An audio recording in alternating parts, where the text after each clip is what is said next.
Today we are taking the new information about the new lesson. The name of this lesson is motion and types of motion. So we start the new topic. The name of this topic is the motion and type of motion. So attention here.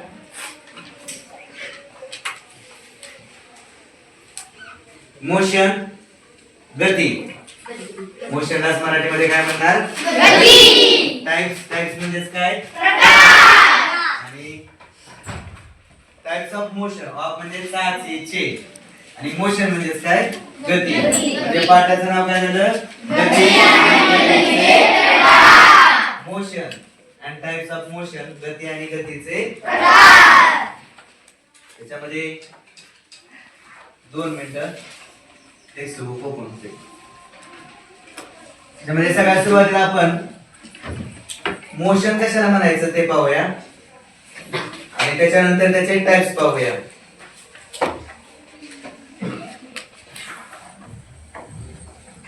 Page number 65.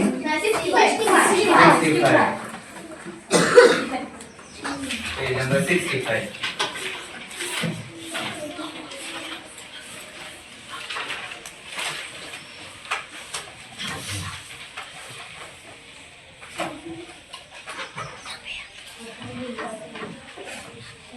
केले त्यांच्या खाली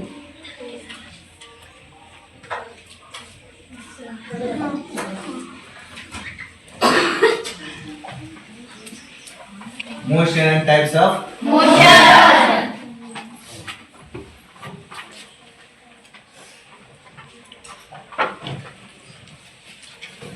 See the picture, observe and discuss. Observe म्हणजे काय करायचं? निरीक्षण. And discuss म्हणजे चर्चा. And म्हणजे म्हणजे पहा आणि चर्चा करा किंवा निरीक्षण करा. Object in motion. Here is the first picture. In this picture, the boy is kicking on the football. Second picture, top म्हणजे काय? टॉप काय करतोय? फिरतोय. मग त्याला काय फिरण्याला म्हणायचं? Rotating top. And boy is kicking the football. Boy म्हणजे मुलगा. किक म्हणजे काय करणे? लाथ मारणे. फुटबॉलला तो काय करतोय? लाथ मारतोय. या 2 पिक्चरचं जर आपण निरीक्षण केलं तर आपल्याला पाहिजे ऑब्जेक्ट. त्याच्यामध्ये शब्द लक्षात ठेवायचा. ऑब्जेक्ट म्हणजे कोण? ऑब्जेक्ट म्हणजे वस्तू. ऑब्जेक्ट म्हणजे काय? वस्तू. आता हा बॉल दाखवलेला आहे. इथं त्याची थोडीशी गती दाखवली. म्हणजे जर आपण सुरुवातीची पोझिशन पाहिली, याची स्थिती पाहिली. पोझिशन म्हणजे काय? स्थिती. चेंडूची कुठे असणार आहे? या ठिकाणी. मुलाने लाथ मारल्यानंतर चेंडू काय झाला? वर गेला. हे पहिल्या चित्रात सरळ सरळ दिसतंय. तर इथं जर आपण नीट निरीक्षण केलं तर या चेंडूची काय झाली? जागा बदलली. चेंडूची काय झाली? जागा बदलली. चेंडूची काय झाली? जागा बदलली. आता हा पेन आहे. हा पेन टेबलवरती ठेवला किंवा बेंचवरती ठेवला आणि त्याचा तो उचलला आणि दुसरीकडे ठेवला. त्याची काय झाली? जागा बदलली. मग ऑब्जेक्टची जागा बदलली. ऑब्जेक्टची जागा बदलणे. यालाच जागेला शब्द आहे प्लेस. PLACE. प्लेस म्हणजे काय? जागा. बदलण्याला शब्द आहे चेंज. बदलण्याला शब्द कोणता आहे? चेंज म्हणजेच बदलणे. प्लेस म्हणजेच काय? जागा. ऑब्जेक्ट म्हणजेच काय? वस्तू. मग वस्तूची जागा बदलणे. वस्तूची काय झाली? आता जागा बदलणे. मग वस्तूची जागा बदलणे याला स्थानांतर असं म्हणायचं मराठीमध्ये. वस्तूची जागा बदलणे याला काय म्हणायचं? स्थानांतर. शब्दाची जर आपण कोड केली तर स्थान अधिक अंतर म्हणजे ठिकाणामध्ये काय झालं? अंतर निर्माण झालं. आता यालाच इंग्रजीमध्ये स्थानांतरलाच इंग्रजीमध्ये काय म्हणायचं? डिस्प्लेसमेंट. शब्द वाचायला सोपा आहे. डिस्प्लेसमेंट याचा अर्थ होतो स्थानांतर. डिस्प्लेसमेंट म्हणजे काय? स्थानांतर. स्थान म्हणजे काय जागा, जागेमध्ये काय झालं अंतर निर्माण झालं, हा शब्द आहे डिस्प्लेसमेंट. तर इथं आहे प्लेस, प्लेस म्हणजे काय जागा. आता डिस्प्लेसमेंटची आपल्याला सगळ्यात सुरुवातीला डेफिनेशन विचारतो. Define the displacement, define the displacement. मराठीत आपण पाहिलं काय पाहिलं, वस्तूची जागा बदलणे. आता हीच डेफिनेशन इंग्रजीमध्ये पाहिजे. इंग्रजीमध्ये काय पाहणार, वस्तूची जागा बदलली, वस्तूची काय झाली जागा बदलली. वस्तूला शब्द कोणता ऑब्जेक्ट, जागेला शब्द कोणता प्रियर प्लेस, आणि बदललेला शब्द कोणता बदललेला शब्द कोणता याच्यावरून साधे आणि सोपी डेफिनेशन लक्षात ठेवायची. द चेंज, द काय केला आपण चेंज, चेंज म्हणजे काय बदल. कशामध्ये बदल केला जागेत, म्हणून द चेंज ऑफ प्लेस. आता जो बदल केला जागेत बदल केला, the change of place. Place म्हणजे काय जागा ठिकाण, आणि चेंज म्हणजे काय बदल, जागेत बदल केला. पण जागा कोणाची बदलली आपण ऑब्जेक्टची, कोणाची ऑब्जेक्ट. ऑब्जेक्ट म्हणजे काय वस्तू, म्हणून ची से साठी कोणता शब्द वापरतात ऑफ. म्हणून the change of place of object is called displacement. अतिशय साधी आणि सोपी डेफिनेशन आपली तयार झाली. The change of place of object is called displacement. आणि ही डेफिनेशन तुम्हाला 2 मार्काला विचारली जाते. Define displacement, the change of place of object is called displacement. अतिशय साधी आणि सोपी डेफिनेशन आहे. चेंज म्हणजे काय बदल, प्लेस म्हणजे ठिकाण, ऑब्जेक्ट म्हणजे काय वस्तू, वस्तूच्या किंवा वस्तूच्या ठिकाणातील बदलास स्थानांतर असे म्हणतात. आणि यालाच इंग्रजीमध्ये डिस्प्लेसमेंट असं म्हणायचं. Change of place of object is called displacement. का डिस्प्लेसमेंटची डेफिनेशन या ठिकाणी दिलेली. तर द चेंज इथं डेफिनेशन आहे. The change of place of object is called displacement. Change of place of object is called displacement. आता हे जर डिस्प्लेसमेंट सतत राहिलं, सतत सतत सततला शब्द कोणता कंटिन्यूअस, कंटिन्यूअस. हे जर डिस्प्लेसमेंट सतत राहिलं. आता इथं ट्रेन दाखवली, काय दाखवले ट्रेन. आणि ट्रेन काय करते वेगाने पुढे जाते, वेगाने पुढे जाते म्हणजे काय करते सतत आपली जागा बदलते, सतत आपली जागा काय करते ती बदलत आहे. आता सतत जागा बदलणे, सतत जागा बदलणे,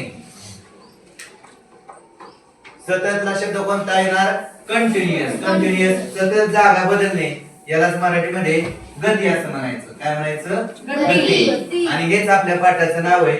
गतीलाच इंग्रजीमध्ये म्हणायचं मोशन. मोशन म्हणजे काय गती. दुसरं एक इथं पिक्चर दाखवलंय, इथं एक पिक्चर दाखवलंय, इथं ट्रेनचं पिक्चर दाखवलंय, इथं कारचं पिक्चर दाखवलंय. आणि दोन्ही गाड्या काय होत आहेत पुढे जात आहेत, सतत पुढे जात आहेत. पुढे जात आहेत म्हणजे त्यांच्या ठिकाणामध्ये सतत काय होतोय बदल होतोय. आणि इथे डेफिनेशन दिली, the continuous displacement of object is called motion. Motion म्हणजे काय गती, मोशन म्हणजे काय गती. आणि गतीचे देखील डेफिनेशन आपल्याला विचारले जाते. What is mean by motion और डिफाइन मोशन. मोशन म्हणजे काय गती, मोशन गती. मोशनला मराठीमध्ये म्हणायचं गती. हेच आपल्या पाठाचं नाव आहे motion and types of motion. आता गती म्हणजे काय नेमकं, तर सततच्या स्थानामध्ये होणारा बदल, सततच्या स्थानामध्ये होणारा बदल. आता मी इथून इथं आलो तर माझ्यात काय झालं डिस्प्लेसमेंट झालं, म्हणजे स्थान काय झालं माझं बदललं. परत मी पुढे आलो, परत स्थान बदललं, परत पुढे आलो, स्थान बदललं. आता असं जर स्थान सारखं बदलत असेल कोणाचं वस्तूचं, वस्तूला शब्द कोणता आहे ऑब्जेक्ट. आणि ऑब्जेक्टचं जर स्थान सारखं बदलत असेल तर त्याला म्हणायचं मोशन. सततला शब्द कोणता आहे कंटिन्यूअस. डिस्प्लेसमेंटला स्थान बदलणे यासाठी आपण शब्द पाहिला कोणता स्थानांतर. कोणता शब्द पाहिला स्थानांतर. आणि वस्तूला शब्द पाहिला ऑब्जेक्ट. ऑब्जेक्ट म्हणजेच काय वस्तू the continuous displacement of object is called motion अतिशय साधी आणि सोपी डेफिनेशन तयार झाली द कंटिन्युअस कंटिन्युअस म्हणजेच काय सतत कंटिन्युअस या शब्दाचा अर्थ काय आहे सतत द कंटिन्युअस काय होते डिस्प्लेसमेंट होते डिस्प्लेसमेंट म्हणजेच काय स्थानांतर सतत वस्तूच्या स्थानामध्ये काय होतो बदल होतो the continuous displacement of object म्हणजेच काय वस्तू चार शब्द आहेत the continuous displacement of object is called motion आणि हा देखील तुम्हाला प्रश्न विचारला जातो define motion the continuous displacement of object is called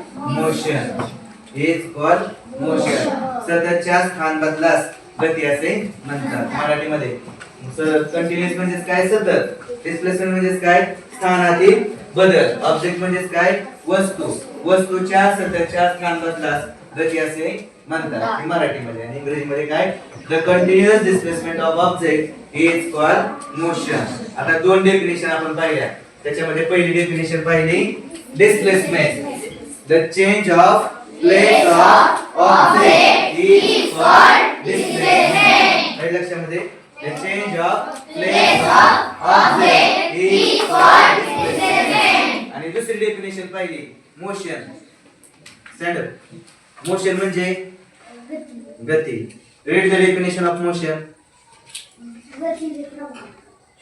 read करायची रीड म्हणजे काय वाचा हां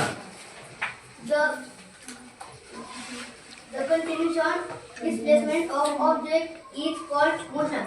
हां The continuously displacement of object is called motion. Continuously लिहिलंय का शब्द त्यात Arnav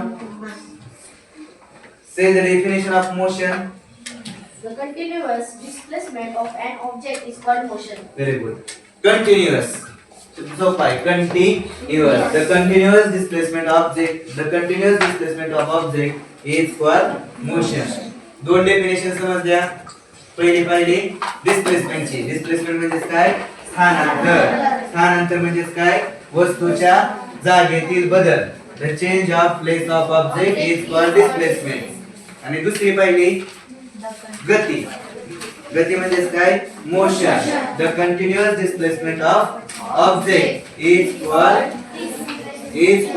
motion the continuous displacement of object is called motion दोन डेफिनेशन समजले असतील तर पुढे आपण पाहूया टाइप्स ऑफ मोशन टाइप्स म्हणजे काय प्रकार of motion types of motion गतीचे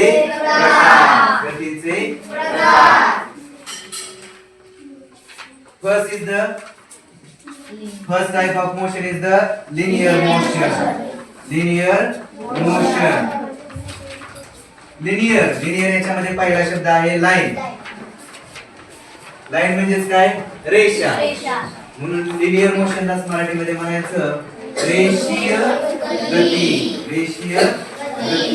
त्याला काय म्हणणार रेषीय गती आणि मोशन म्हणजे गती आता रेषीय गती म्हणजे काय रेषा जर आपण पाहिली तर रेषा नेहमी काय असते एका सरळ असते रेषा नेहमी कशी असते सरळ असते आता रेषेत कोण चालतं आपण मुंग्या बघितल्या मुंग्या नेहमी काय होतात सरळ रेषेकडे चालतात म्हणजे मुंग्यांची रांग ती कशी असते नेहमी सरळ असते मग हे लिनियर मोशनचं एक्झाम्पल होऊ शकतं मुंग्यांची रांग ते काय लिनियर मोशनचं एक्झाम्पल मुंग्यांची रांग हे मुंग्या कशा चालतात सरळ चालतात लिनियर मोशन म्हणजे काय त्याच्या आधी आपण डेफिनेशन पाहूया काय म्हटलंय बा अ train linear motion a train or moving vehicle on a road may travel in a straight line in the same direction the motion of an object is called linear motion इथे train म्हणजे काय railway moving vehicle move म्हणजे चालणारा गतिमान vehicle वाहन on a road वरती मे travel म्हणजे काय करणे प्रवास करणे जाणे इन अ स्ट्रेट लाईन सरळ रेषेमध्ये or in a same direction, same सारखी direction दिशा एकाच दिशेमध्ये जर त्या वाहनाने किंवा ट्रेनने प्रवास केला तर त्याची गती कोणती होती? रेषीय गती. आणि the motion of an object is called linear motion. आणि अशा प्रकारच्या गतीलाच लिनियर मोशन असं म्हटलं जातं. त्याची डेफिनेशन आपण पाहूया. आता इथं मोशनची डेफिनेशन आपण पाहिली. The continuous displacement of object is called motion. दोन डेफिनेशन झाल्या. पहिली डिस्प्लेसमेंटची, the change of place of object is called displacement. दुसरी मोशनची, the continuous displacement of object is called motion. Types of motion, त्यामध्ये पहिला प्रकार linear motion. The motion definition काय? The motion of an object in a straight line, line कसली असली पाहिजे? Straight, is called linear motion. The motion of an object, the motion, motion म्हणजे काय? गती. ऑब्जेक्ट म्हणजे वस्तू. The motion of an object in a straight line is called linear motion. काय का लक्षामध्ये? The motion of an object in a straight line, straight line म्हणजे काय? सरळ रेषेमध्ये. ऑब्जेक्ट म्हणजे वस्तू, मोशन म्हणजे काय? गती. एका सरळ रेषेतील गती त्याला काय म्हटलेलं आहे? रेषीय गती. The motion of an object in a straight line is called linear motion. There are two types of linear motion. First is the uniform linear motion and second is the non-uniform linear motion. So tomorrow we take the information about types of motion. Thank you so much.